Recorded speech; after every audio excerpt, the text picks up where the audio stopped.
कोल्हापुरात 20 दिवसांच्या बाळाला दूध पाजत असताना एका महिलेचा मृत्यू झाल्याची दुर्दैवी घटना घडली आहे। हृदयविकाराच्या झटक्याने हा मृत्यू झाला असल्याचा अंदाज डॉक्टरांकडून वर्तवण्यात आला आहे। शवविच्छेदन अहवाल आल्यानंतर ह्या महिलेच्या मृत्यूचे कारण समजणार आहे। बुधवारी पहाटेच्या सुमारास घडलेल्या ह्या घटनेमुळे कुटुंबावर शोककळा पसरली आहे। रचना चौगुले असे ह्या महिलेचे नाव आहे।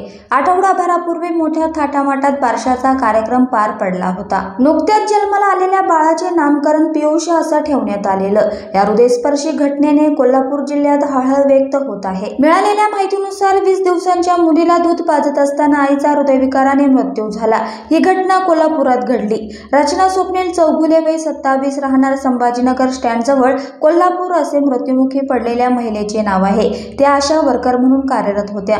त्यांचं आणि स्वप्नील यांचं 7 वर्षांपूर्वी लग्न झालं होतं। त्यांना 6 वर्षांची एक मोठी मुलगी आहे, तर 20 दिवसांपूर्वी त्यांना दुसरी मुलगी झाली होती। कुटुंबियांनी छोट्या मुलीचे मोठ्या उत्साहात स्वागत केलं होतं। तिचं पियुष असं नाव ठेवलं। मायलेकी दोघींची तब्येत अगदी व्यवस्थित होती। बुधवारी पहाटे 5च्या सुमारास रचना मुलीला दूध पाजत असताना काही वेळाने मुलगी रडू लागली। त्यानंतर पती स्वप्नील यांनी उठून पत्नीला हलवण्याचा प्रयत्न केला, तर त्या बेशुद्ध असल्याचे लक्षात आले।